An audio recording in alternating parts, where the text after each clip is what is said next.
प्रतिलोमता जो थी या व्युत्क्रमण है उसके इफेक्ट क्या है उसके बारे में देखना है थोड़ा सा। तो थोड़ा सा लिख लीजिए, हेडिंग कर लीजिए कि तापीय प्रतिलोमता का इम्पोर्टेंस, महत्व क्या है। इससे क्वेश्चन बनेगा आपका। और फिर इसके बाद जो दोष ताप परिवर्तन का हम लोग देखेंगे। तो फटाफट देख लेते हैं हम लोग तापीय परिवर्तन या तापीय व्युत्क्रमण। तापीय परिवर्तन, तापीय व्युत्क्रमण में तो कोई दिक्कत नहीं होगी आप लोगों को, क्यों?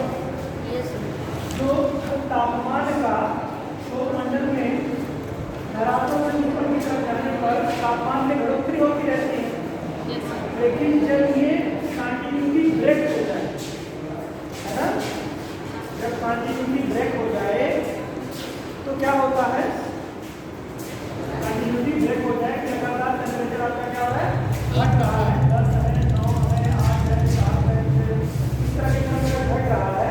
और यही चीज क्या हो जाए, कहीं पर एक डिस्टर्बेंस क्रिएट हो जाए, तो यही जो डिस्टर्बेंस क्रिएट हो जाता है, कहने का मतलब यहाँ पर है जैसे 8 है, यहाँ पर बढ़ने लगे 9, 10, 11, दूर तक के टेम्परेचर इस तरह से होने लगे, अपोजिट हो जाए, तो वही क्या हो जाता है? तापीय व्युत्क्रमण या प्रतिलोमता। ठीक है, प्रतिलोमता इसका हो जाएगा, ठीक है। तो ये जगह 3 तरह का ये होता है, अब हमने देखा कल 3 प्रकार से ये होता है।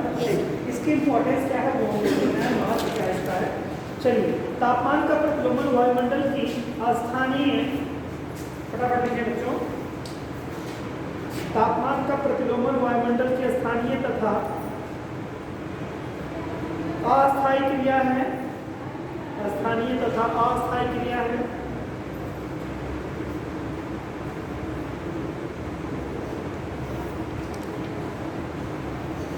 यद्यपि इसके कारण कई प्रकार के मौसम तथा जलवायु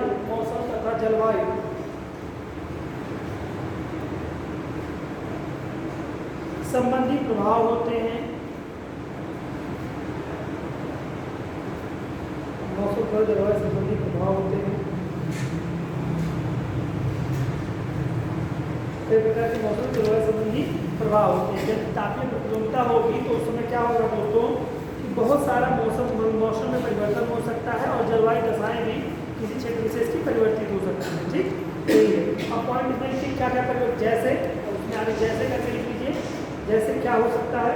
नंबर 1, ऊपर गर्म तथा, पॉइंट वाइज करिए, ऊपर गर्म तथा नीचे ठंडी वायु की परतों के कारण, ऊपर गर्म तथा नीचे ठंडी वायु की परतों के कारण कोहरा, जिसे फॉग कहते हैं जिसमें, कोहरा, फॉग,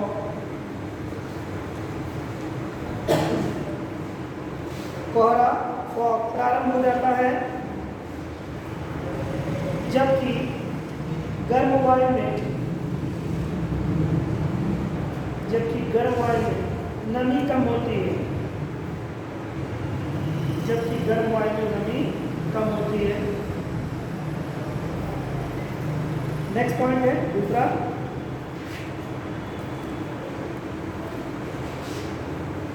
तापमान प्रतिलोमन के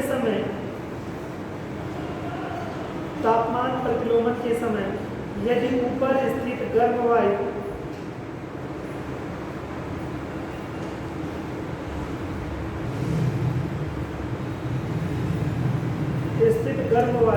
में आर्द्रता विद्यमान होती है,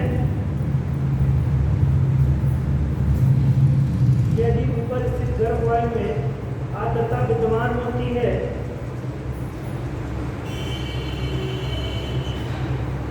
तथा नीचे स्थित वायु का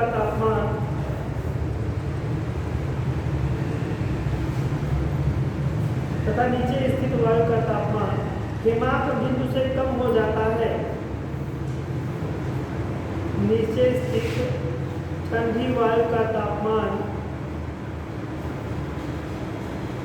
हिमांक बिंदु यानी बर्फ जमने भर का, हिम बनने भर का जो लेवल है वो हिमांक बिंदु कहलाएगा। हिमांक बिंदु से कम हो जाता है तो पाला पड़ने लगता है,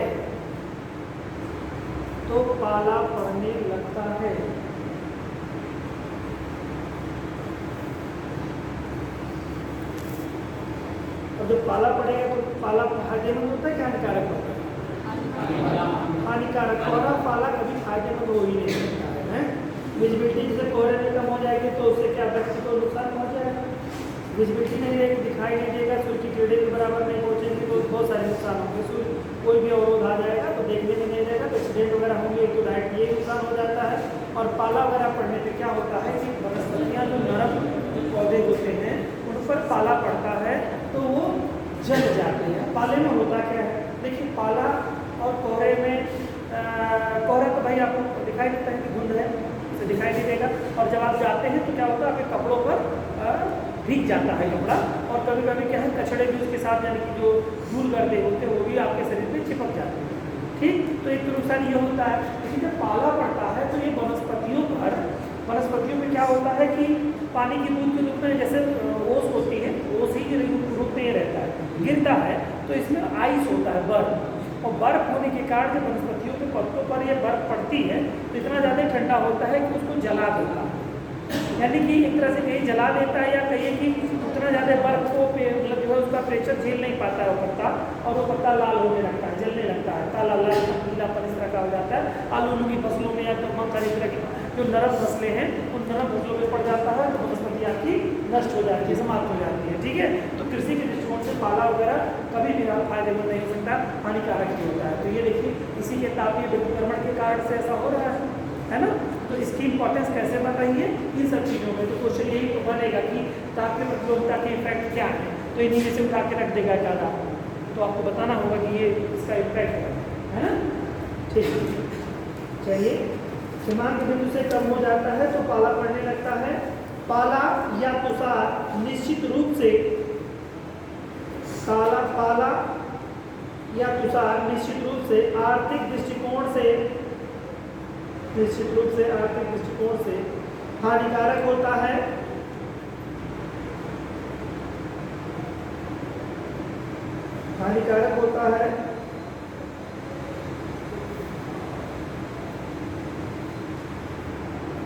इसके प्रकोप से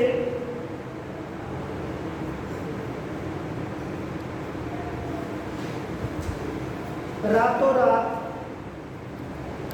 फलों के बाद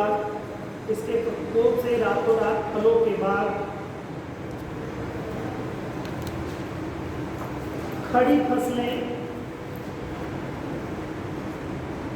आदि नष्ट हो जाती हैं।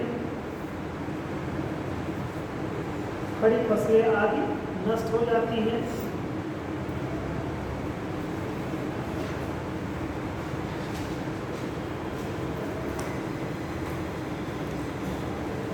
पर्वत घाटियों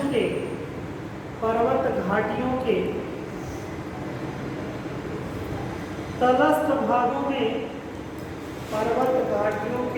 तलस्थ भागों में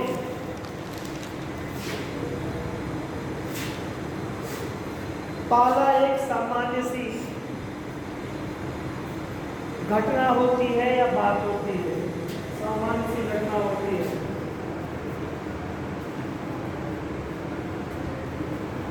कहाँ पे होती है बेटा? जो घाटियाँ होती है, तो घाटियाँ किन्हें कहते हैं? पहाड़ों के बीच का जो मैदानी हिस्सा होता है वो घाटी है। घाटी में पाला पड़ना एक सामान्य सी प्रक्रिया है, जैसे जम्मू एंड कश्मीर की घाटी या ऐसे तमाम सारी हजारों लाखों की संख्या में आपको घाटियाँ मिलेंगी। जब आप कभी हिल स्टेशन वगैरह पे जाएंगे घूमने के लिए, यानी उत्तराखंड वगैरह जाएंगे या हिमाचल प्रदेश जाएंगे या इस तरह के किसी पहाड़ी एरिए में जाएंगे तो वहाँ पर घाटियाँ आपको देखने को मिलेंगी, और वहाँ पर पाला आपके लिए सामान्य सी बात होगी। वहीं जाएंगे आप तो बर्फ को कलेक्ट करेंगे, उसके बाद में एक दूसरे की, है ना। और जिनको नमूना होता है तो दवाई खाएंगे। बहुत ज़्यादा ठंड होती है, हम लोगों के लिए वो नहीं है, हम लोग सर्वाइव नहीं कर पाए। ये लग रहा है कि इस ग्रुप में सभी लोग बहादुर हैं, और मैं अभी तो खांसी वासी किसी लोग बहुत ज़्यादा आ रही है। हमारे यहाँ तो 5-7 बच्चे बीमार चल रहे हैं, वो लगातार खांसे पड़े हुए हैं। तो हो सकता है इम्यून सिस्टम यहाँ स्ट्रांग हो सकता, अभ्युदय वाला कुछ टॉनिक बहरहाल तो हम लोगों का जो इम्यून सिस्टम है उसी परिप्रेक्ष्य में है कि थोड़ा बदलो, ज़्यादा बदलोगे तो हम बीमार हो जाएंगे। कब से लेना पड़ेगा? क्यों? क्योंकि हमारी जो रेंज है अक्सर हमारे यहाँ देखिए, और भी आपको एक सर्वे बता दें आपको कि जो हमारे यहाँ बच्चे बर्न होते हैं, और विंटर सीजन में मैक्सिमम बच्चों की डेथ हो जाती है हमारे, उसके पीछे का एक बहुत बड़ा कारण है ये ठंड। और ठंड के कारण से आजकल बच्चे आप देखते हैं कि बच्चे जो छोटे बर्न होते हैं तो उनको देखते होंगे कि डॉक्टर ने उनको उस पर रख दिया है, क्या वो दे रहे बाहर स्टीम दे रहे हैं और क्या कहते हैं उसको जो भी है ICU या भी कह सकते हैं उसको, नहीं वो करने वाला होता है भाई, जिसे नॉर्मलाइज क्या कहते हैं उसको मतलब बच्चों को भाप दिलाते हैं छोटे बच्चे को, वो यही है, वो यही बच्चा ठंडक सर्वाइव नहीं कर पाता क्लाइमेट को। जैसे वो बच्चा जैसे जब भी वो प्रकृति में आता है तो क्लाइमेट को सर्वाइव नहीं कर पाता है, तो इसका मतलब इम्यून सिस्टम कमजोर रहता है। वैसे हर बच्चे का हर जगह यही स्थिति है, लेकिन हम मैदानी क्षेत्रों में ज़्यादा देखने को मिलता है। अभी हर डॉक्टर के आप देखेंगे उस बच्चे को क्या कहते हैं, उसको स्टीम देते हैं। तो अभी चूँकि बच्चा बहुत छोटा होता है तो हम लोगों को तो जैसे जुकाम पकड़ लेने की स्टीम दे देते हैं मास्क लगा के, लेकिन छोटे बच्चे को इस तरह से शायद नहीं देते हैं। उनका एक बॉक्स ही होता है जार टाइप के, उसमें डाल देते हैं उसमें और उसमें ही गैस को नॉर्मलाइज करते हैं, जो भी अपना जो व्यवस्था है। ये मैंने बहुत जगह देखा, बहुत जगह सुना कि बच्चे की हालत थोड़ी नहीं ठीक है और बच्चे को क्या किया गया, उसको उसमें रखा गया, ऐसा कुछ मतलब ये होता है। तो वो जो बच्चों को होता है, मैक्सिमम बच्चे निमोनिया से मर जाते हैं। एक समस्या ये भी चुनौती रहती है, छोटे बच्चे जो होते हैं वो निमोनिया से भी मर जाते हैं, तो इसमें सांस वगैरह की जो समस्या हो जाती है, फेफड़े वगैरह में इन्फेक्शन हो जाता है, उससे सांस की नली थोड़ी सिकुड़ जाती है और जिससे कि आपको सांस लेने में दिक्कत होती है। तो ये भी चुनौती वाला कार्य रहता है। तो एक सामान्य सी बात है, मैदानी क्षेत्रों में जिसी जलवायु रहती है उसी तरह से हमारी आंतरिक और बाह्य संरचना उसी तरह प्रकृति बना देती है, ठीक है। तो कमज़ोर हो जाते हैं लोग। चलिए, तो पाला वगैरह की बात हो रही थी, तो सामान्य सी घटना है। अगला पॉइंट लिख लीजिए बेटा, तापीय प्रतिलोमता के कारण वायुमंडल में स्थिरता आ जाती है। तापीय प्रतिलोमता के कारण वायुमंडल में स्थिरता आ जाती है, जिस कारण वायु का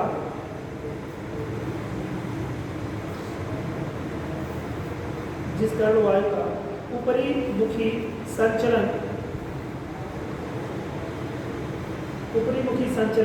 स्थगित हो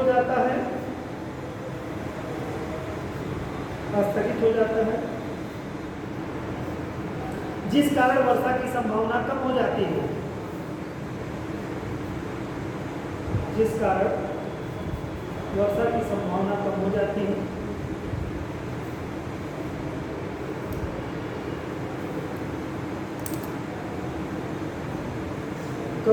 जहां पर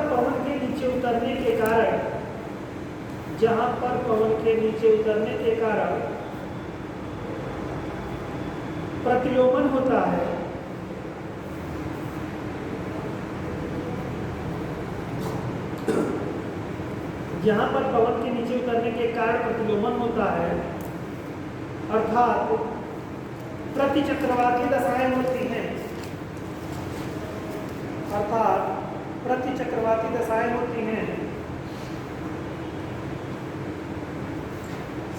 वहां पर शुष्कता बढ़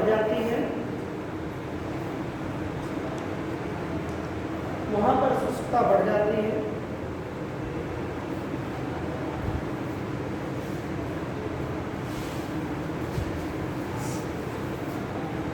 यही कारण है कि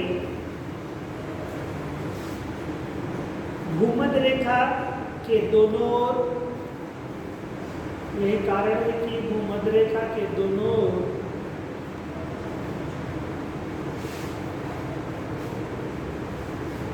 बीस से 30 डिग्री अक्षांशों के मध्य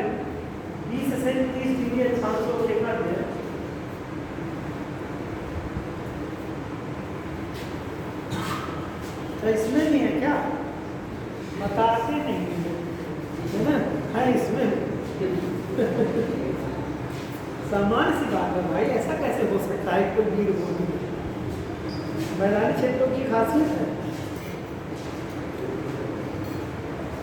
चलिए, अरे ये बड़ी बजट की विडंबना है भाई। मैं जब स्टडी कर रहा था दिल्ली में, तो दिल्ली में ठंडक बहुत ज़्यादा पड़ती है ना, तो पहली ठंडी में दिल्ली में पड़ी और जानते हैं थोड़ी लापरवाही संभवतः हो गई होगी, अब जकड़न हो गई, दवा खाए, डॉक्टर साहब दे दिया और जकड़न हो गई। अब ये हुआ कि दिक्कत हो गई तो घर चले आए, घर वाले बोला कि आ जाओ भैया यहाँ पे। उसके बाद इस सब दवा चलती रही, ट्रीटमेंट होता रहा, बट ठीक नहीं हुए। ऐसी हालत हो गई कि 2 कदम चलते थे तो बैठ जाते थे। तो मुझे लगा कि मुझे हो गया दमा मुझे लगा कि मुझे हो गया दमा। बड़ी समस्या हुई। मैं डॉक्टर DM सिन्हा साहब के आ गया। उन्होंने कहा तुम नहीं ठीक हो सकते हो नहीं, हमको नहीं कहा, सॉरी ये गलत मैं बोल गया। वहाँ पर डॉक्टर ने देखा तो दवाई दे दी। हमने पूछा सर ये क्या हो गया आपका? मुझे बाबा किसी ने बताया बाबा रामदेव का वो सब जड़ी बूटी वूटी ले लो। तो मैं चला गया पतंजलि सेंटर। उन्होंने इतना सब दे दिया, चूरन और सब औषधि सब बना के, इसको खाओ और तुम ठीक हो जाओगे। तो मैं खाया हुआ 15-10 दिन 12 दिन खाया। उसके बाद वो जकड़ में वैसी बनी रही और जैसे चलता था 2 कदम तो बैठना पड़ता था, जैसे कोई गाड़ी से उतारे तो लगता था बस यही इलाज हो जाए तो ठीक है। ये हालत हो गई थी। और हुआ क्या था, अभी आप जानेंगे तो आपको भी हंसी आएगी। कुछ हुआ नहीं तो मैं मान चुका था कि मुझे हो चुका है दमा, हो गया, मुझे लगा इन्फेक्शन हो गया मुझे दमा। अब तो मैं चल चुका, लाइफ मेरी कम हो गई है ना। क्योंकि जानते हैं कभी आप वो फील नहीं कर रहे होंगे, अस्थमा के पेशेंट को 10 कदम भी चलना बहुत दुर्लभ हो जाता है। और अगर 2 से 8 शब्द इतना बोल दे तो आदमी बेहोश हो जाए। वो बोल नहीं सकता। जो अस्थमा के पेशेंट्स होते हैं ना, उनके फेफड़े काम करना बंद कर देते और वो बोल नहीं सकते, वो तुरंत बैठ जाएंगे। ऐसा मैंने फील किया है उस स्नोफिलिया के दरमियान। तो नहीं ठीक हुआ। तो ये हुआ DM सिन्हा साहब क्या गए तो गए, उन्होंने पहली बार दवाई दी तो थोड़ा सा मैं ठीक हुआ। फिर उसके 1 हफ्ते बाद बोले तो फिर से आ जाओ। 1 हफ्ते बाद गया। मैंने पूछा, मैंने सोचा जान लूँ कि अगली बार मतलब जो है जिससे कि ये लगा कि मुझे अस्थमा नहीं है, यानी कि मुझे कोई दिक्कत थी। तो मैं दवा दिया वहाँ पे। उसके बाद पता चला कि उन्होंने कहा कि क्या करेंगे जान के हमने कहा था जिसे कि एहतियात करेंगे थोड़ा, अगली बार ना बीमार होते। नहीं ऐसा नहीं होगा, आप रहने दें। हमने कहा फिर रिक्वेस्ट की, हमने कहा बता दें कुछ। नहीं भाई क्या मतलब है, करेंगे ही नहीं, क्या मतलब बताने का, कभी आप ट्राई करके देख लीजिए। वो सही ढंग से बात नहीं कर, मतलब उनका एक स्टाइल था, क्या मतलब जान के क्या करोगे, करोगे वही, फिर बीमार हो गए आओगे, फिर हमारी दवाई खाओगे, उनका सिलसिला ये। तो उन्होंने बताया नहीं मुझे कि मतलब इसका क्या करे सर की, मतलब क्या वो सब जानते। उन्होंने एक कोड वर्डिंग बोली कि जानते सब है, करोगे नहीं क्या फायदा है उसका। मतलब उन्होंने बात इतनी लंबी चौड़ी की, लेकिन एक मुद्दे की लाइन की बात ये नहीं बताई कि थोड़ा ठंडक से एहतियात करो। तो सारी बातों का निकाल के समझ में आया कि भैया कुछ इलाज नहीं है, सिर्फ बचाव ही इलाज इसका है ना। तो उसके बाद में जैसे ट्रीटमेंट हुआ तो मुश्किल से 10-12 दिनों में काफ़ी राहत हो गई और फिर ठीक हो गया आदमी और चला गया। तो ये हो गया डॉक्टर साहब का ट्रीटमेंट। तो मैदानी क्षेत्रों की ये हालत हो जाती है। 1 महीने तो मैंने पढ़ाई वढ़ाई छोड़ दी थी और पूरा प्लान बना लिया कि अब तो मैं हो गया हूँ पेशेंट और बाहर में रह नहीं सकता हूँ। तो ये हालत हो जाती है मैदानी क्षेत्रों के लोगों की। जो कोहरा वहाँ से आ रहा है और इस बार तो संभावना व्यक्त की गई है कि लगभग 4 महीने अच्छी ठंडक पड़ने वाली है। तो बचा के रहिए, अभी से टोपी लगा के आइए क्योंकि सुबह शाम में जैसे आप जाते हैं तो ठंडक वगैरह लगने के चांसेस बहुत रहते हैं वहाँ पे ना। चलिए, कोई पेशेंट बच्चा बीमार नहीं होना चाहिए हमारा। ठीक है, चलिए आपकी जानकारी की भूमध्य रेखा के दोनों ओर 20 से 30 के अक्षांशों के मध्य महाद्वीपों के पश्चिमी भागों में प्रति चक्रवातों के 20 से 30 डिग्री अक्षांशों के मध्य के महाद्वीपों के पश्चिमी भागों में जो प्रति चक्रवातों के प्रमुख प्रदेश हैं, पश्चिमी भागों में कामा लगा लीजिएगा, जो प्रति चक्रवातों के प्रमुख प्रदेश हैं मरुस्थल पाए जाते हैं।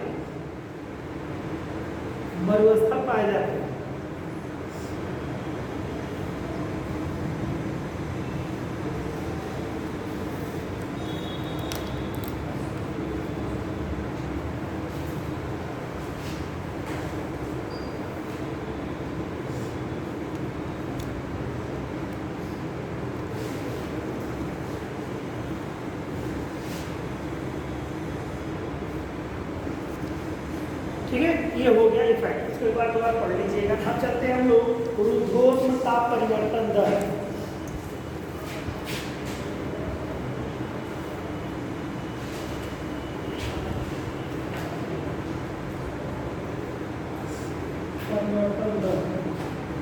इसे एडियाबेटिक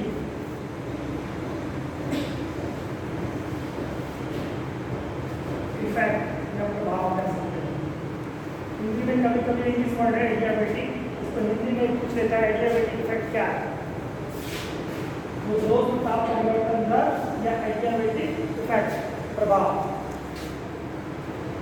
एडियाबेटिक टेम्परेचर चेंज इसे कह सकते हैं, एडियाबेटिक टेम्परेचर चेंज। ठीक, अब है क्या ग्लूकोज का परिवर्तन का क्या है, या रात का परिवर्तन इसे कहेंगे, दर्दी करना चाहे तो आप ग्लूकोज का परिवर्तन कहेंगे। क्या है जानते हैं, बता पाएगा ग्लूकोज का परिवर्तन क्या है, देखा। ठीक, चलिए होता क्या है, ये भी सौरमंडल की घटना है। ठीक, अब होता क्या है, आप जानते हैं कि भारी गैसें नीचे रहती हैं और हल्की गैसें ऊपर। ठीक, तो वायुमंडल का जो दबाव है जितने ग्लोब की तरफ धरातल की तरफ आएंगे ज़्यादा पड़ेगा और धरातल से ऊपर जाएंगे तो दबाव कम होता चला जाएगा। ठीक, ये तो जानते हैं। तो होता क्या है कि जब सूर्य भगवान इसके लिए भी जिम्मेदार है, जितना भी ताप परिवर्तन हुआ सबके लिए सूर्य ही रिस्पॉन्सिबल है। जैसे अभी आपने देखा इसके पहले तापीय प्रतिलोम था, तो तापीय प्रतिलोमता का कारक कौन था, भगवान सूर्य थे। कैसे थे, क्योंकि पहाड़ी पर आए, वहाँ गर्मी, पहले पहाड़ी को गर्म कर दिए, नीचे वाला जो है वो ठंडे रह गया, ऊपर गर्म हो गया, तो हवा ऊपर की गर्म हो गई, नीचे की ठंडी रह गई, कारक कौन बना, सूरज ही बने। ठीक है, तो वही इफेक्ट वहाँ पर आया, तो एरिया उसके बारे में हम लोगों ने देखा है, तापीय व्युत्क्रमण या प्रतिलोमता हमने देख ली। अब यहाँ पर क्या है कि सूरज जब आता है तो धरातल पर जब पड़ता है खूब ज़्यादा, जैसे आप देखते हैं कि जून को कर्क रेखा पर चमकता है, कर्क रेखा पर जब चमकता है सूरज तो क्या करता है, यहाँ पर खूब गर्मी बिखेर देता है, तो गर्म पानी के कारण से हवाएं हल्की होकर के क्या होती है, ऊपर उड़ जाती है, तो ऊपर उड़ जाती है तो निम्न वायुदाब बन जाता है, और निम्न वायुदाब जो बनता है तो उसे भरने की हवा आती है, तो उसी से मानसून आ जाता है, ये सबको पता है। तो जो गर्म होकर के हवा जो ऊपर उठी, तो जो ऊपर उठी हवा उसी के बारे में है एडियाबेटिक इफेक्ट। अब क्या होता है कि जब यहाँ पर आप जानते हैं वायुमंडल के निचले हिस्से में जो हवाएं होती हैं वो भारी होती हैं और वायुमंडल के ऊपरी हिस्से में हल्की कैसे होती हैं, ये तो पता है ना, वो बताया मैंने कहा।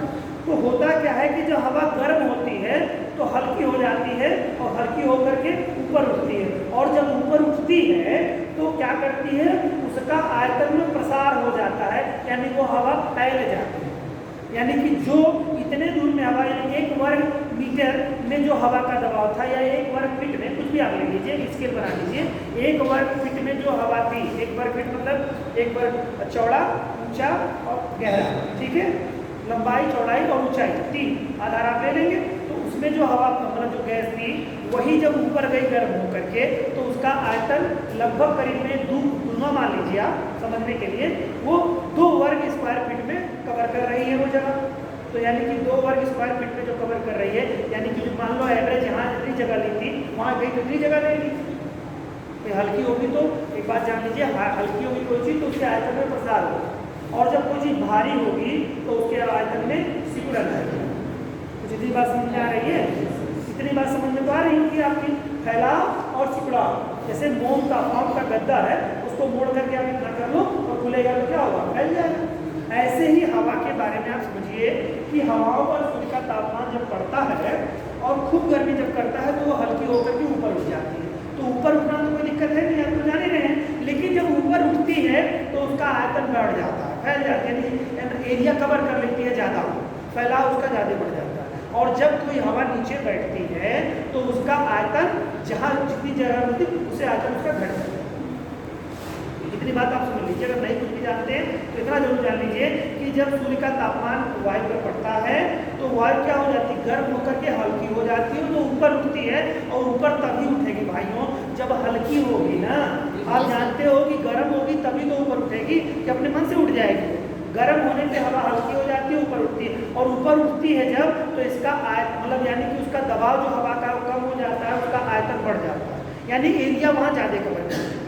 और अगर वही हवा नीचे बैठेगी तो उसका आयतन जितना वहाँ है उसका कम हो जाएगा यहाँ, ठीक है। तो यही हवा के आयतन में जो प्रसार हो रहा है, या ऊपर की हवा नीचे बैठ रही है उसके प्रसार में जो मतलब उसके आयतन में जो कमी आ रही है, और जो ऊपर जाने पर उसके आयतन में जो फैलाव आ रहा है, यही जो है आपका आयतन में फैलाव और आयतन में सिकुड़ाव जो हो रहा है, यही एडियाबेटिक इफेक्ट है। और इसके लिए कोई अतिरिक्त ऊष्मा की आवश्यकता नहीं पड़ती, मतलब इसको करने में किसी अतिरिक्त ऊष्मा की जरूरत नहीं पड़ेगी। किसी गैस का आयतन बढ़ा दो, किसी गैस का आयतन घटा दो, इसके लिए कोई अतिरिक्त कार्य नहीं करना पड़ता है। यही जो होता है यही उद्भव परिवर्तन है और यही एडियाबैटिक इफेक्ट कहलाता है। तो समझ में आया? Yes sir. कि बिना अतिरिक्त शक्ति दिए, बिना अतिरिक्त ऊर्जा लगाए कि हवा के आयतन में बढ़ोतरी हो जाए और हवा के आयतन में कमी आ जाए, यही होता है उद्भव ताप परिवर्तन। समझ लो? और इसका कारण क्या है? सूरज गर्म करने का धरातल को धरातल गर्म करेगा तो हवा अपने आप उड़ गई, ठीक, ऊपर उठी तो आयतन उसका ज़्यादा हो गया। और कहीं पर अगर बैठेगी, अब बैठेगी कहाँ पर? देखो अब वहाँ पर मैंने बताया, अभी आपको बताया है लास्ट वाले स्टेटमेंट में, ये है आपका इक्वेटर 0 डिग्री पर, यहाँ गर्मी पड़ती है तो यहाँ पर क्या होगा भाई? लो प्रेशर जो होगा कि हाई प्रेशर? लो प्रेशर जो होगा। और इसके बाद में जो है यहाँ पर देखिए 20 से 30 डिग्री अक्षांश के बीच की बात कर रहा हूँ मैं, 20 से, यहाँ पर क्या होगा भाई? हाई प्रेशर जो होगा HP। अब यही बात है, यहाँ पर 20 से 30 डिग्री अक्षांश के पास यहाँ क्या हाई प्रेशर। अब हाई प्रेशर होगा बेटा तो क्या होगा? क्या भाई आगे बढ़ेंगे? चलिए यही बात है। तो 20 से 30 हो गया, ये 20 से 30 ये हो गया, ये क्या हो गया? हाई प्रेशर हो गया, ठीक है। हाई प्रेशर में जो है मैंने क्या बताया? हाई प्रेशर में हवा कहाँ होगी? खूब ज्यादा होगी। कहाँ पर? यहाँ पर हो, जैसे यहाँ पर होगा निचले वाले हिस्से में लो प्रेशर है, नीचे पर क्या हवा नहीं होगी, नीचे हवा नहीं होगी, और यहाँ पर क्या होगी? हवा होगी, ठीक है। यहाँ पर हवा होगी, ज्यादा होगी, यहाँ पर हवा मतलब आ नहीं सकती, यहाँ पे हवा ला नहीं सकते आप, क्योंकि यहाँ पहले से भी है जगह हाई प्रेशर है और यहाँ पर लो प्रेशर है, ठीक है। तो लो प्रेशर वाले स्थान पर मैंने कहा कि लो प्रेशर होगा तो हवा उठेगी, यहाँ पर, यहाँ से उठेगी तो इसका ऊपर वाला हिस्सा जो है वो क्या होगा? हवा से भरा भर हो जाएगा। अब देखो होता क्या है, यहाँ लो प्रेशर, यहाँ हाई प्रेशर, तो निचले हिस्से में यहाँ लो प्रेशर होता है, इसका मतलब इसके ऊपर वाले प्रेशर में हाई प्रेशर है। भाई कोई चीज है गर्म होगी तो हवा जाएगी तो ऊपर जाएगी कि नहीं जाएगी भाई? ये गई है ना कि खत्म नहीं हुई है, ये यहाँ से विस्थापित हुई है, तो स्थापित हो जाने के ऊपर हाई प्रेशर में हो गया। मतलब यहाँ पर अगर लो प्रेशर नीचे बना तो इसका मतलब ऊपर हाई है। हमेशा अपोजिट होता है, अगर किसी स्थान पर लो प्रेशर है तो इसका मतलब उसके ठीक ऊपर वाले हिस्से पर हाई प्रेशर है, और अगर कहीं नीचे हाई प्रेशर है तो इसका मतलब ऊपर लो प्रेशर है। क्योंकि सर्किल जानते हो कैसे चलती है? ऐसे समझ लो, ये हिस्सा ले लो, ये हिस्सा ले लो, यहाँ पर क्या हो गया? सूरज की किरणें पड़ी, ठीक, ये गर्म हुआ, तो गर्म जब हुआ तो बना क्या? प्रेशर, हवा जो है गर्म होकर के ऊपर उड़ गई, ठीक, ऊपर गई, तो यहाँ बना लो प्रेशर, लेकिन वो हवा ऊपर गई है, कहीं खत्म नहीं होती है, वो विस्थापित इधर उधर होती है। देखो वायुमंडल में जो जितना है बेटा ना वो उतना ही रहता है ना। तो आप देखते हैं ना तो नाइट्रोजन का रेशियो बढ़ता घटता है, ना ही आपका ऑक्सीजन का रेशियो घटता बढ़ता है, ना ही जितनी भी गैसें आपने देखी सबका वायुमंडल में घनत्व तो बराबर रहता है। तो जब बराबर रहता है तो इसका मतलब कि कुछ ना तो बढ़ रहा है ना तो घट रहा है, बस इधर का उधर हो रहा है। अब इसका उधर कैसे होगा? देखो जैसे यहाँ पर ऑक्सीजन नाइट्रोजन थी, यहाँ पर हमने खूब गर्मी डाली तो क्या हो गई? ये हल्के होकर के ऊपर उड़ गई। अब ऊपर उठी तो यहाँ पर हाई प्रेशर बनाती ऊपर, यहाँ बना लो प्रेशर, अब यहाँ बना लो प्रेशर, तो यहाँ पर है क्या? यहाँ पर पहले से हाई प्रेशर है, क्योंकि दोनों जगह प्रेशर समान थे, लेकिन यहाँ गर्मी पड़ने के कारण से यहाँ की हवा ऊपर होकर उठ गई, तो बना यहाँ लो प्रेशर, तो निश्चित तौर से ये हवा यहाँ को आएगी, और जब ये यहाँ को आएगी तो यहाँ जगह खाली हो जाएगी, तो यहाँ फिर कैसे हवा आएगी? तो ये जो हवा है ना ये इधर को जाएगी, और इधर को जाएगी तो इसको बैठाएगा, ये सर्किल ऐसे बन जाएगी, ये हवा की एक सर्किल बनेगी। आगे चल करके हम लोग देखने वाले हैं कि यहाँ पर हैडल इफेक्ट देखेंगे, 3 तरह का वायुमंडलीय दबाव बनेगा। आपका बनेगा 0 से 20 से 30 डिग्री, 30 से 60 डिग्री के बीच में, और 60 से 90 डिग्री के बीच में 3 सेल बनेंगे, वो सब आगे हम लोग देखेंगे। बहरहाल इतना समझिए कि यहाँ पर जब बना तो हवा ऊपर गई, ऊपर से गई, फिर वहाँ गई, फिर वहाँ से बैठी, यानी ये सर्किल कंप्लीट हो गई। यहाँ निम्न वायुदाब था, ये हवा आकर के इसको भर गई, यानी सब भर गए। जगह का परिवर्तन हुआ कि यहाँ पर आज लो प्रेशर है तो यहाँ पर फिर हाई प्रेशर हो जाएगा, और फिर यहाँ पर जब हाई मतलब प्रेशर हाई हो जाएगा तो यहाँ लो होगा। तो कैसे? जब सूरज यहाँ चमकेगा 21 जून को तो यहाँ क्या होगा? लो प्रेशर होगा। एक मिनट के लिए समझ रहे हो ना?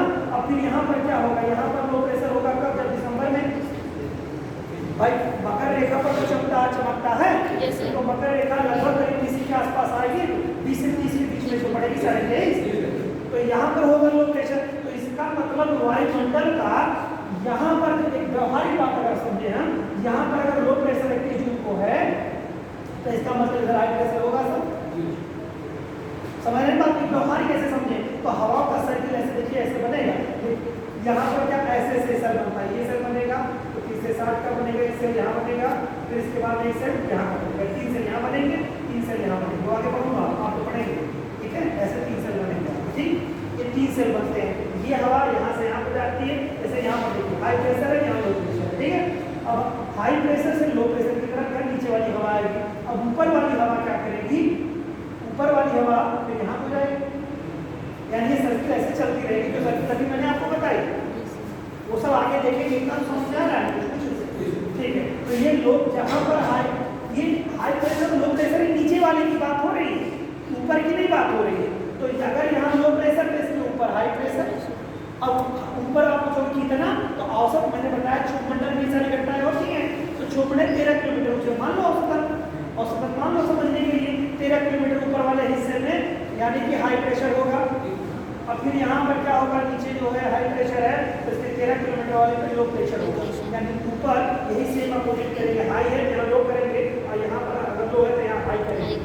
ये ऐसे रहेगा तभी सर्किल चलेगी, तब यही चीज बनेगी। ये वाली हवा यहाँ से यहाँ नीचे को आएगी, तो फिर यहाँ से उठेगी तो ये यहाँ हो जाएगी, यही सब बन जाएगा, ठीक है? तो बहरहाल बात क्या कर रहा हूँ मैं, उद्योग का परिवर्तन वाली बात हो रही थी। तो हवा के आयतन में, ठीक है, बढ़ोतरी या कमी हो जाना बिना अतिरिक्त किसी ऊष्मा के, बिना किसी अतिरिक्त ऊर्जा के उसमें ऊष्मा लगाए बिना जो हवा के आयतन में जो परिवर्तन हो जाता है वही रुद्धोष्म ताप परिवर्तन है, ठीक है? समझ गए होंगे आप लोग? अब थोड़ा सा हला किया तो कि नहीं आया या आया, समझ में तब आएगा ना, ऐसे समझ में नहीं आता क्या हो। इंडिया में सबसे बड़ी समस्या तो क्या है, यहाँ सब मैं आप लोगों की बात नहीं कर रहा हूँ, वो तब पता चलता है जब 1 घंटे बाद पूछो कुछ आया। घर में कभी आप समझाते होंगे किसी को तो सब बड़े अच्छे श्रोता की तरह सुनते हैं, और जब 15-20 मिनट आधे घंटे बाद जो भी आपका लेक्चर हो उसके बाद जब आउटपुट लेते हैं तब लगता है कि हमने बहुत व्यर्थ काम किया। कोई भी सार्थक काम जो रिस्पांस वहाँ से वही वाला होता है जो आधे घंटे पहले वाला था। बड़ा चुनौतीपूर्ण होता है किसी को समझाना। लोगों को लगता होगा शैक्षणिक कार्य बहुत आसान होता है, लेकिन बड़ा जटिल कार्य है ये। किसी बात को किसी को समझा लेना ये बहुत जटिल काम है। मैं कई बार ऐसा मैं कई बार ट्राई किया इसका, तो फाइनली निष्कर्ष 2-4-10% से लेकर के 0% तक ही रहा। कभी ये 100% शायद ही होता। कभी आप लोग ट्राई करके देखिए, किसी को समझाइए छोटे भाई बहन को, ऐसे सुनेगा जैसे कि बिल्कुल समझ ही गया। अब आपको अगले कुछ वर्षों तक कुछ समझाने की जरूरत नहीं है, लेकिन पता चलेगा 10 ही मिनट बाद तब उसी में धुनैया चालू कर देते हैं लोग, जिनके पास पेशेंस नहीं रह जाता, फिर लुटा उठा के मारना शुरू करते हैं। पेरेंट्स को देखा है ना, मम्मी पापा को जब बच्चे को समझाते बेटा बदमाशी नहीं करते, जैसे कोई चीज़ तोड़ दिया तो उसको समझाते हैं, फिर उसके बाद 10 ही मिनट बाद वो तोड़ देता है, फिर दूसरी चीज़ तो ये लोग उसको तोड़ देते हैं, ये लोग मिलकर के उसको तोड़ देते हैं कि अभी बताएगा तुमको, समझ में नहीं आया तुमको, तो लो अब इस तरीके से समझाएंगे। ये ऐसा होता है, ये बहुत जटिल कार्य है समझाना किसी को। और तब तो और जटिल है जब थोड़ा डरता है, क्योंकि उस समय तो नहीं बोलेगा। इसी नाते जब भी किसी को समझाइए तो मित्र बना के समझाइए, जिससे उसका कोई रिस्पॉन्स आता रहे, तो आपको लग जाएगा कि नहीं समझ रहा है, तो आप उस पर दूसरा उपचार करेंगे।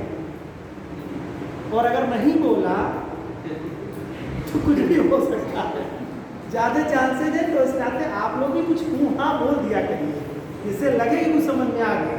तो पता चला कि कोई टीचर आ गया पूछेगा इंडिया वेटिंग क्या है, तो बाकी लोग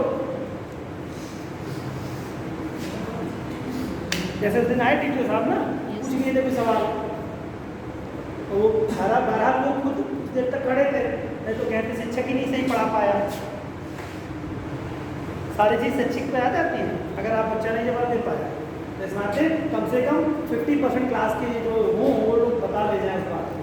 इस नाते हाँ नहीं आता थोड़ा और बता दो कुछ नहीं है। कोई भी चीज़ अगर आप पढ़ते हैं जो भी मैंने कल पढ़ाया आज पढ़ाया या आगे जो भी पढ़ाऊँगा, मेरा एक काम रहता है, सिद्धांत मेरा है कि कम से कम उसका 50% प्लस उसके दिमाग में आ जाए, फिर बाकी पढ़ लेगा आ जाएगा उसको। चलिए, जब कोई निश्चित तापमान वाली वायु समुद्र तल से ऊपर उठती है, जब कोई निश्चित तापमान वाली वायु समुद्र तल से ऊपर उठती है तो कम वायुमंडलीय दाब के कारण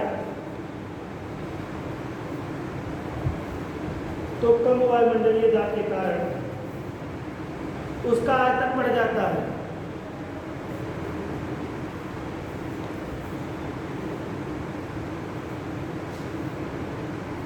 तो कम वायुमंडलीय दाब के कारण उसका आयतन बढ़ जाता है क्योंकि वह फैलने लगती है।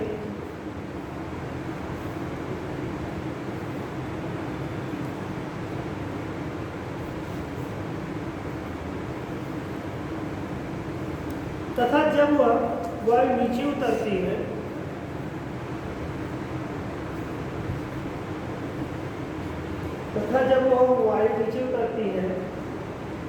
तो अधिक वायुमंडलीय भार के कारण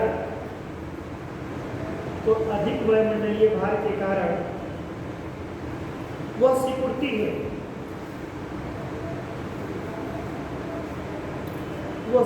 है तथा उसका आयतन घट जाता है।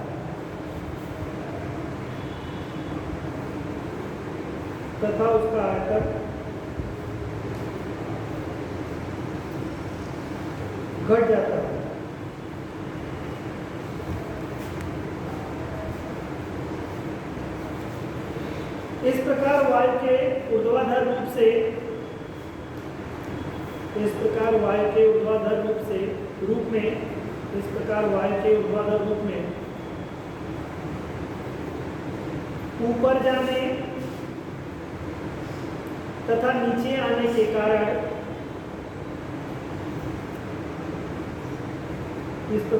के ऊर्ध्वाधर रूप में ऊपर जाने तथा नीचे आने के कारण बिना अतिरिक्त ऊष्मा मिलाए ताप में परिवर्तन हो जाता है।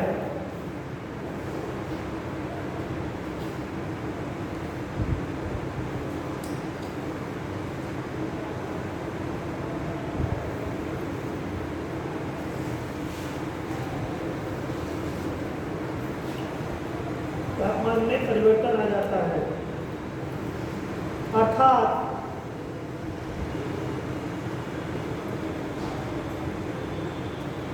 अब देखो होगा क्या। इतनी बात तो तरह समझ गए आप कि गर्म होती है हवा और ऊपर उठ जाती है तो उसका आयतन बढ़ता है। ठीक है, अब देखो यार आयतन जो बढ़ेगा और आयतन घटेगा, जैसे आयतन घटेगा तो कोई चीज़ क्या होगी, दबाव ताकत लगेगी ना, तो गर्म हो, और जब आयतन नहीं बढ़ेगा तो ठंडी होगी। जैसे आप सौरमंडल में ऊपर जाएंगे क्या तापमान कैसा होता है, कम रहता है, यानी हवा भी ऊपर जाएगी तो ठंडी हो जाएगी क्योंकि आयतन तो बढ़ रहा है। और फिर जब नीचे आएगी तो क्या हो जाएगी, आयतन उसका कम हो जाएगा तो हवा गर्म हो जाएगी। तो आज यही हवा का जो ऊपर ठंडा हो जाना नीचे गर्म हो जाना आने पे यही जो परिवर्तन, ताप में जो परिवर्तन, हवा के तापमान में परिवर्तन जो हो जाता है, यही क्या है, ताप परिवर्तन है। ताप चिन्ह सब टेम्परेचर लगा हुआ है, टेम्परेचर है तो इस नाते ताप। तो यानी कि जो उठना और बैठने हवा की पूरी बात हुई, तो हवा ऊपर जाएगी तो हल्की हो जाएगी, है ना, हल्की हो जाएगी तो ठंडी हो जाएगी, और फिर नीचे बैठेगी तो गर्म हो जाएगी। तो हवा का गर्म हो जाना और हवा का ठंडा हो जाना आयतन बढ़ने और घटने के कारण और बिना अतिरिक्त ऊष्मा दिए, यही ताप परिवर्तन दर है। यानी हवा के तापमान में जो परिवर्तन है यही क्या, ताप परिवर्तन है। ठीक है, पहले इसको समझिए तो मैं बता रहा हूँ। तो हवा का इसकी इतनी बात समझ में आ गई ना, आप बताइए।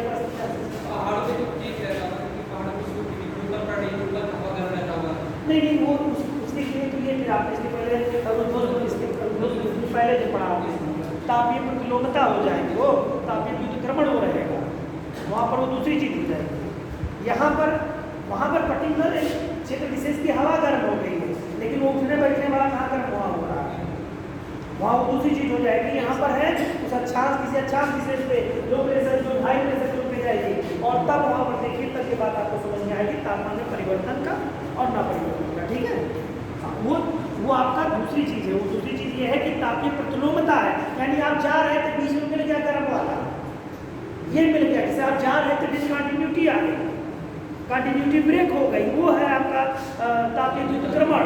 और यहाँ पर है उसी हवा का ऊपर जाना और नीचे आना, तापमान में परिवर्तन हो जाना। समझ गए आपको ये? अर्थात जब कोई वस्तु ना तो बाहरी माध्यम को, अर्थात जब कोई वस्तु ना तो बाहरी माध्यम को ऊष्मा दे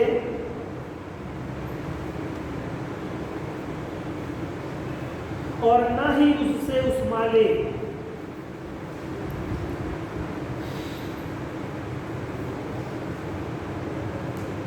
परंतु उसका ताप बदल जाए, परंतु उसका ताप बदल जाए, तो ऐसे परिवर्तन को,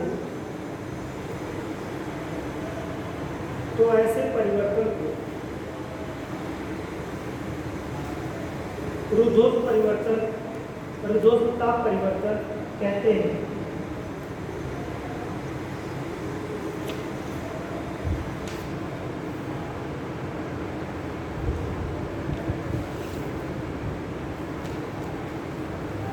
रुद्धोष्म ताप परिवर्तन दो प्रकार के होते हैं।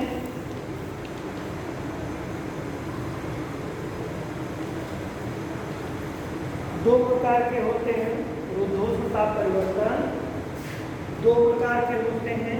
नंबर एक है शुष्क रुद्धोष्म परिवर्तन, शुष्क रुद्धोष्म परिवर्तन क्या है? एक है शुष्क रुद्धोष्म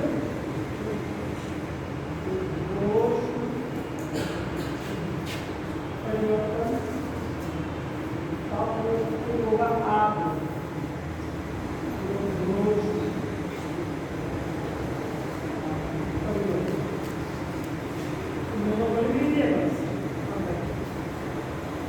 ठीक है। तो लिख लीजिए पहले शुष्क रुद्धोष्म परिवर्तन क्या होता है। शुष्क रुद्धोष्म परिवर्तन किसी शुष्क वायु राशि के ऊपर उठने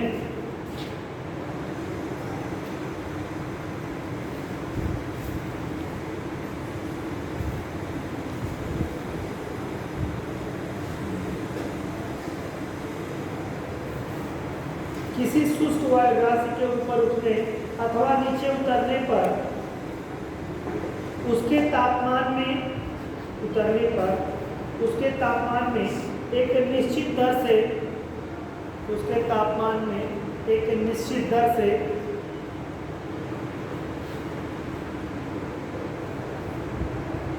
परिवर्तन होता है, इसे ही रुद्धोष्म, इसे ही शुष्क रुद्धोष्म, इसे ड्राई कहेंगे। शुष्क मतलब होता है इसमें नमी ना हो, शुष्क रुद्धोष्म परिवर्तन कहा जाता है।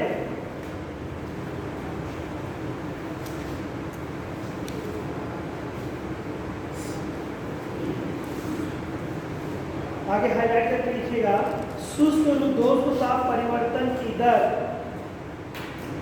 शुष्क रुद्धोष्म ताप परिवर्तन की दर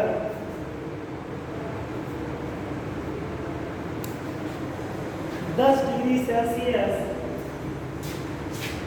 10 डिग्री सेल्सियस प्रति 1000 लीटर है, क्या होती है? प्रति 1000 लीटर होती है। अब इसको देखिएगा क्या बताया मैंने, शुष्क रुद्धोष्म ताप परिवर्तन दर क्या होती है? प्रति 1000 मीटर पर 10 डिग्री सेल्सियस का तापमान। अब वहां पर क्या था, जो आपको ऊंचाई पर जाने पर तापमान कितना घटता था? 165 पर 1 डिग्री सेल्सियस, यानी 1 किलोमीटर पर 6.5 डिग्री। यहाँ पर देखिए 10 डिग्री बदल रहा है, दोनों अलग है, ये अलग है। ये कौन सी जब शुष्क रुद्धोष्म होगी? समझ रहे हैं बात को? सामान्य ताप ह्रास दर से अलग है ये, तो उसमें इसको परिवर्तन कर दीजिएगा। सामान्य ताप ह्रास दर, सामान्य ताप ह्रास दर जो है भाई 165 मीटर पर कितना है? 1 डिग्री सेल्सियस है, और लगभग करीब 1000 मीटर पर लगभग कितना है? 6.5 डिग्री सेल्सियस है, घटता है। ये दूसरा है, ये सामान्य ताप ह्रास दर दूसरी चीज है, और ये रुद्धोष्म और ताप परिवर्तन दर जो है ये दूसरा है, ठीक है। और शुष्क रुद्धोष्म में ये होता है, और देखिएगा आर्द्र में अलग होगा, शुष्क में अलग है, आर्द्र में अलग होगा। तो इस नाते को थोड़ा नोटिस करिएगा आपको कि 10 डिग्री सेल्सियस प्रति 1000 मीटर जो तापमान में जो हवा के जो तापमान में अंतर आ जा रहा है, यानी कि लगभग करीब सोचिए। अब यहाँ पर तापमान हवा में, ठीक, मान लो 20 डिग्री सेल्सियस की हवा की टेम्परेचर की 20 डिग्री सेल्सियस उसका टेम्परेचर था, गर्म होकर के ऊपर हल्की उठी, वही हवा जब गई 1 किलोमीटर ऊंचाई पे गई तो कितना हो गया? 10 डिग्री सेल्सियस। क्या समझे? समझ गए ना बात को? और यही हवा अगर 10 डिग्री सेल्सियस की जो हवा है 1 किलोमीटर नीचे से ऊपर से नीचे अगर आएगी तो 20 डिग्री सेल्सियस हो जाएगी। समझ गए ना बात को? यही बात है, बशर्ते हवा का शुष्क होना चाहिए। तो क्या कह रहा है? शुष्क रुद्धोष्म ताप परिवर्तन की दर 10 डिग्री सेल्सियस प्रति 1000 मीटर होती है, और जो कि ऐसे लिखिए, जो कि सामान्य ताप ह्रास दर से, जो कि सामान्य ताप ह्रास दर से भिन्न होती है। भिन्न है या भिन्न होती है? और जिसको डाउट होगा सामान्य ताप ह्रास दर यही लिखेगा, भिन्न होती है, ठीक है। चलिए अब लिख लीजिए आर्द्र रुद्धोष्म ताप परिवर्तन दर। चलो भैया छुट्टी है, कल पूछना चाह रहे हैं मुझसे, आवाज नहीं निकलने की क्या कारण है बता दीजिए।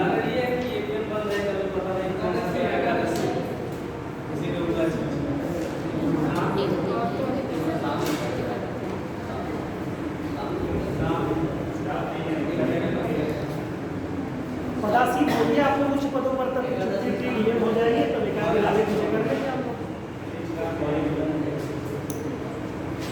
ठीक। कल छुट्टी है भाई, चलिए बराबर। चलिए सर आ गए हैं, बाहर घूमने कहीं फोन करके बुलाया हो गए, बिल्कुल 4 बजे छोड़ दीजिएगा, आप बिल्कुल छोड़ देंगे सर, आप आइए तुरंत छोड़ दीजिए।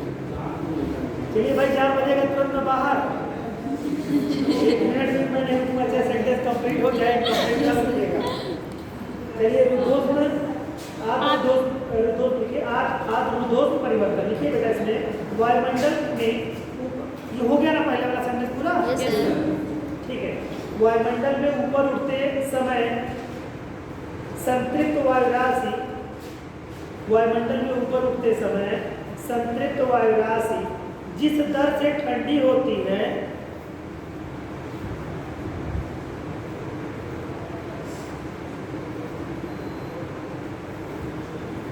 वायुमंडल में ऊपर उठते समय संतृप्त वायु राशि जिस दर से ठंडी होती है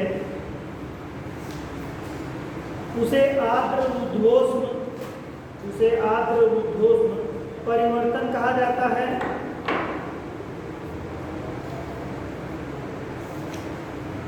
आर्द्र रुद्धोष्म परिवर्तन कहा जाता है जब कोई आर्द्र वायु राशि, जब कोई आर्द्र वायु राशि ऊपर उठती है तो उसमें संघनन क्रिया, तो उसमें संघनन क्रिया, तो उसमें संघनन क्रिया तब तक प्रारंभ हो नहीं होती, तो उसमें संघनन क्रिया तब तक प्रारंभ नहीं होती जब तक कि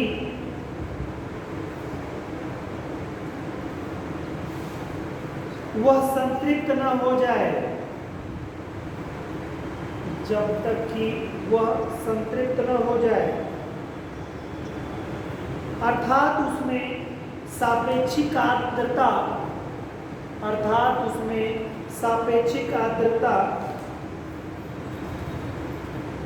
100% न हो जाए, अर्थात उसमें सापेक्षिक आर्द्रता 100% न हो जाए,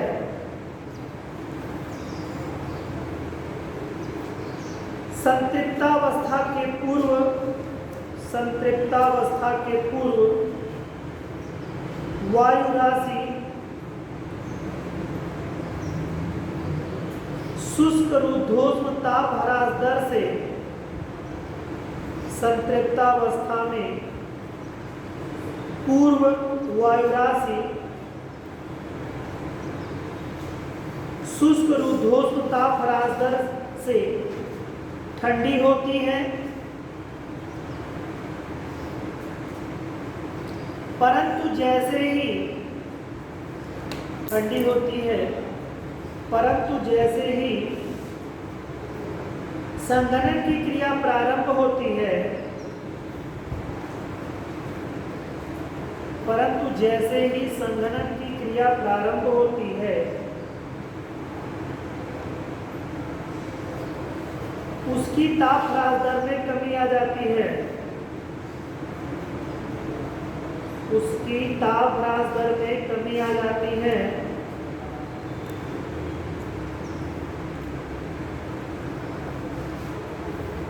ताप ह्रास दर में इस कमी का कारण संघनन की गुप्त ऊष्मा है, संतृप्त वायु राशि के नवीन ताप ह्रास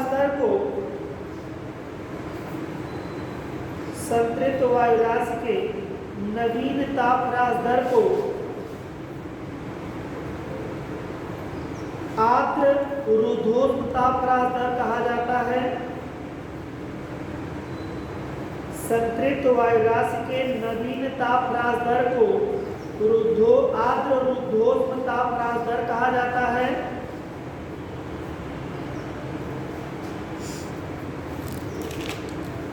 रिपीट कर दें? हो गया? Yes sir. ठीक है, तो ह्रास दर कहते हैं या कहा जाता है आर्द्र रुद्धोष्म ताप परिवर्तन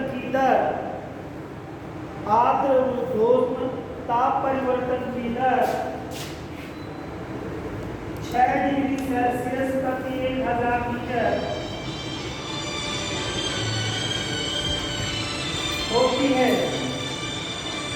ठीक है, प्रति मीटर होती है। जी नमस्कार, निकल रहा हूँ,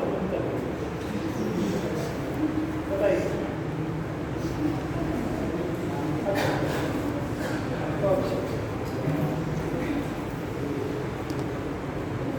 अच्छा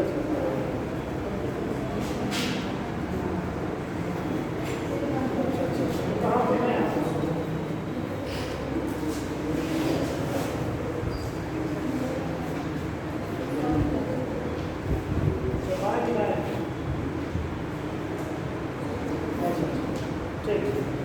ये इसी पे कर लेंगे। ठीक, हाँ तो हो गया भाई। यस तो मैंने किया बस ओके, ठीक। तो यहाँ तक पूरा हो गया। देखते हैं।